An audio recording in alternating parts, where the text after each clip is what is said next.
Atom fertility Sri Rama Navami సందర్భంగా ultrasound IUI AMH పై 50%, IVF పై 25% తగ్గింపు. ఈ ఆఫర్లు కొత్త పేషెంట్స్ కి మాత్రమే. నమస్తే అమ్మా. నమస్తే తల్లి. కమెంట్ బాక్స్ లో కొన్ని ప్రశ్నలు మీ వీడియోస్ కింద సేకరించి పెట్టారనమాట.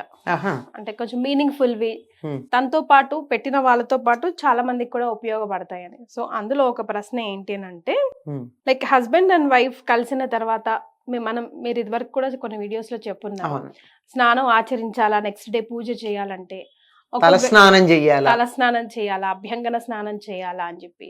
ఆ తర్వాత జనరల్ గా కూడా నైటే కాకపోయినా డేలో ఎప్పుడైనా హస్బెండ్ అండ్ వైఫ్ కలిస్తే కనుక ఆ తర్వాత కూడా స్నానం చేయాలా, ఆ తర్వాత తన ఏదైనా మంత్రం కానీ లేదంటే ఏదైనా శ్లోకాలు కానీ దైవానికి అసలు పగలు కలవడం అనేది సరైన పద్ధతి కాదు. సో ఆధ్యాత్మికంగా పాల్గొనవచ్చు. ఆధ్యాత్మికంగా కాదు, అసలు మామూలు లెక్కగా ప్రకారంగా కూడా ఏ రకంగా చూసినా అది తగినటువంటి పద్ధతి కాదు.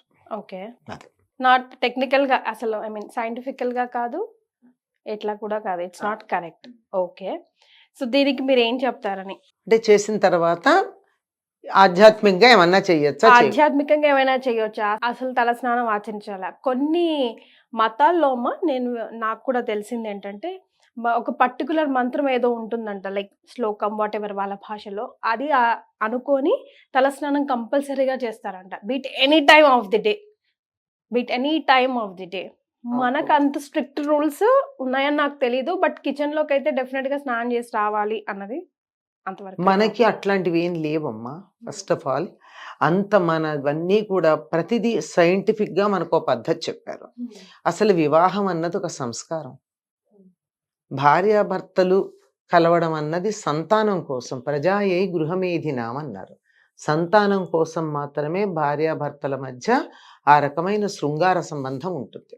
అది కాని సందర్భంలో ఇద్దరు మిత్రుల్లాగా ఉండాలి. పెళ్ళప్పుడే చెప్తారు కదా, స్నేహేన పాలయ, స్నేహంగా చూసుకోవయ్యా మా అమ్మాయినని చెప్పి పాలల్లో చేతులు అద్దించి అందరికి అప్పచెప్తారు.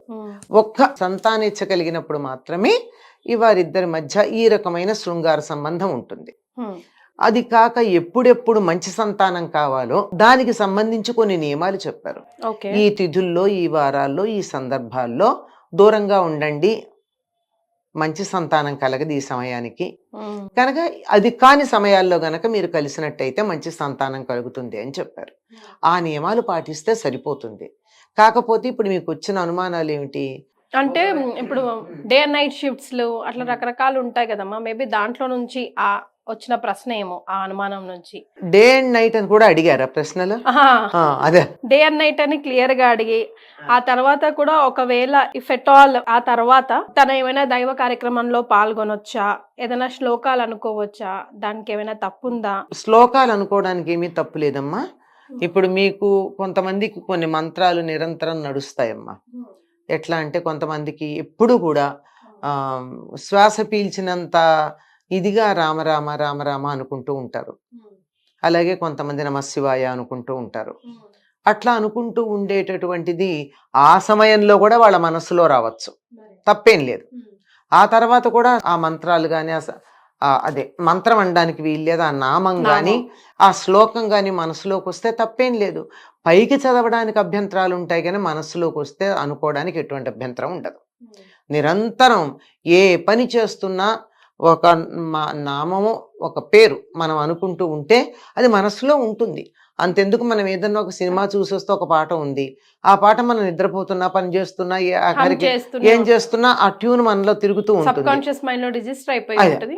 ఆ విధంగా ఏదైనా శ్లోకాలు కానీ స్తోత్రాలు కానీ మనసులోకి వస్తే పైకి అనకుండా లోపల అనుకోవడంలో ఎటువంటి తప్పు లేదు, ఆ దోషమేం లేదు. పైకంటేనే సమస్యలన్నీ వచ్చేది అంతే. ఆ తర్వాత ఆధ్యాత్మిక కార్యక్రమాల్లో పాల్గొనాలంటే మాత్రం ఆధ్యాత్మిక మార్గంలో ఉన్న వాళ్ళు పగటిపూట దాంపత్య ధర్మాన్ని ఎందుకు నిర్వర్తిస్తారమ్మా? అది తప్పు. ఒకటి, ఏదో అనుకోకుండా కొన్ని సందర్భాల్లో ఎవరి చేతుల్లో లేని పరిస్థితులు కొన్ని ఉన్నాయి అని అనుకుందాం, నాకు తెలిసి ఉండవు, ఇద్దరిలో ఎవరో ఒకళ్ళు లొంగితే తప్ప ఉండవు. అలాంటి సందర్భంలో మాత్రం ఆ పూటకి ఇంకేం చేస్తారు, మర్నాడు మామూలుగా స్నానం చేసి కార్యక్రమంలో పాల్గొనవచ్చు. అంతే, ఆ పూటకి ఇంకా చేసేదేముంది, అయిపోయింది కదా. మీరు దాంపత్య ధర్మం నిర్వర్తించారంటే రాత్రి అయిపోయినట్లు లెక్క, కనుక తెల్లారాకే చేసుకోవాలి ఏదైనా, అంతే. అంచేత మనసులో మీకు నచ్చిన దేవుణ్ణి తలుచుకోవడం కానీ, ఆ దేవుడి నామాన్ని అనుకోవడం కానీ, ఆ దేవుడికి సంబంధించిన స్తోత్రాలు పైకి కాకుండా లోపల చదువుకోవడానికి కానీ ఎటువంటి అభ్యంతరం లేదమ్మా. ఏ సందర్భంలోనూ అభ్యంతరం ఉండదు. ఈ సందర్భమే కాదు, గుర్తుపెట్టుకోండి, ఇంకా మీరు మళ్ళీ అడగక్కర్లే. ఎప్పుడైనా సరే నిరంతరం పెదిమ దాటి బయటికి రాకుండా భగవన్నామం తలుచుకోవచ్చు, స్తోత్రాలు చేసుకోవచ్చు. బాహ్య పరిస్థితులతో సంబంధం లేదు. ఓకే. స్నానం చేశామా చేయలేదా అన్న సంబంధం కూడా ఉండదు. రామరామ అనుకోవడానికి స్నానం చేయాల్సిన పని ఏముందమ్మా? పైకంటే గాని సమస్య. మీ మనసులో అనుకుంటూ ఉండండి, మీ పనులు మీరు నిర్వర్తించుకుంటూ ఉండండి, తప్పేం లేదు. నా ఫ్రెండ్ ఒక అమ్మాయి ఉందమ్మా, వాళ్ళ ఇంట్లో చాలా స్ట్రిక్ట్ రూల్స్ అంట. అంటే తన ఎలా ఇబ్బంది పడుతుంది అంటే, నేను తలస్నానం చేశాను వచ్చాను నెక్స్ట్ డే బయటికి అంటే ఇద్దరు పీరియడ్స్ లో ఉందా అన్నది ఇంట్లో వాళ్ళకి కన్ఫర్మేషన్ అదొకటి, లేదా నైట్ భార్యాభర్తలు ప్రైవేట్ టైం స్పెండ్ చేశారు అని అన్నది. అంత ఉండాలా?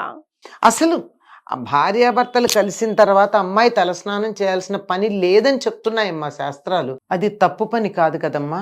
అక్రమ సంబంధాలు అయితే తప్పు పని, కానీ సక్రమ సంబంధాలు అందరి చేత, పెద్దల చేత, శాస్త్రం చేత అంగీకరించబడిన సంబంధంలో తప్పేముంది?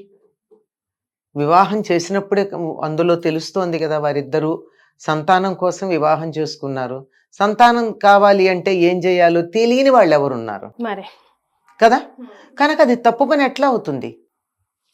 ఆ దానికి ఉన్న పవిత్రతని మనం ఉంచినంత కాలం, పవిత్రతని కాపాడుకున్నంత కాలం అది తప్పు పని కాదు.